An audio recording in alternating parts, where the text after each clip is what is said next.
Bueno, pois estamos na parroquia de San Fiz, no municipio de Chantada. Ten sona, históricamente,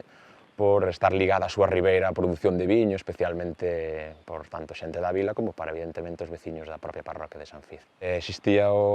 as vides para os produtores locais, cas súas construcións auxiliares. Neste gran proceso de espoboamento que sufriu a mediados do século XX, as parroquias do rural afectou tamén a San Fiz, e pois, moitas das ribeiras que traballaban algúns propietarios empezaron a ser vendidas. Esa expulsión que hai das persoas do medio rural, ou haber un sobreexceso de persoas e un escasez de traballo e recursos económicos, esa migración que se dou no século XX, esa migración que se continúa a dar, non hai posibilidade de traballo para un grupo de poboación novo que poda vivir, neste caso, da ribeira. Esa funcionalidade das bodegas como auxiliar da ribeira deixa paso a unhas novas construcións que tamén teñen o nome de bodega, pero que representan, neste caso, espazos exclusivamente de lecer. A ribeira, que está pensada e está construída históricamente e se integra así na paisaxe polos veciños das propias parroquias, porque producen o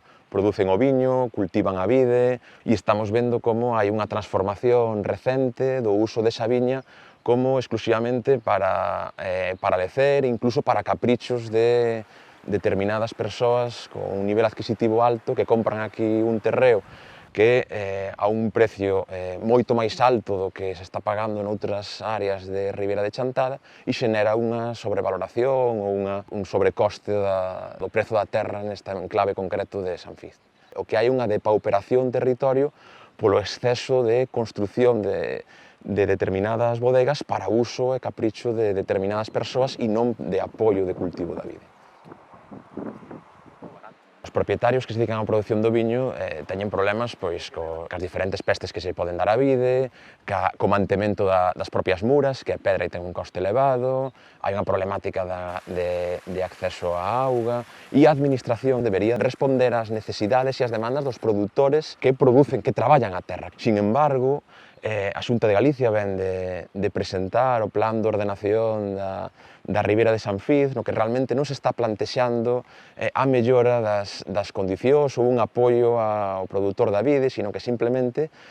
o que se quere é mellorar a imaxe. E utiliza esta Ribeira de San Fiz para dar un lavado ou crear unha imaxe de venta da Ribeira, neste caso de Chantada, ou da Ribeira Sacra no seu conxunto. Non podemos entender a creación de un produto turístico ou dunha marca de Ribeira Sacra se non se consigue que a poboación local teñan as infraestructuras para poder manter a súa empresa, poder manter os bens simbólicos ou patrimoniais que a eles históricamente sempre se lle deron valor, e non estar vendendo un produto, unha fachada só de unhas determinadas áreas cuidadas para eso, porque, inda que produzca enriquecemento puntual, está empobrecendo o conxunto da comunidade. A comunidade ten moito que decir. O problema é que o produto da Ribeira Sacra en ningún momento se plantexa preguntarlle ás persoas cal é a súa opinión ou que propostas teñen para dar ás persoas que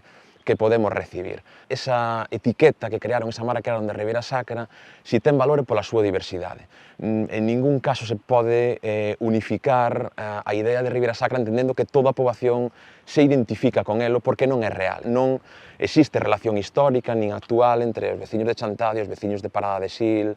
de Sober, de Doade ou de Castro Caldelas, e a inversa tampouco. É moi importante escoitar a voz da diversidade, escoitar a voz das persoas de cada unha desas comunidades locais, porque nesa diferencia é onde vai estar a posibilidade de poder ofrecer ás persoas que poidan vir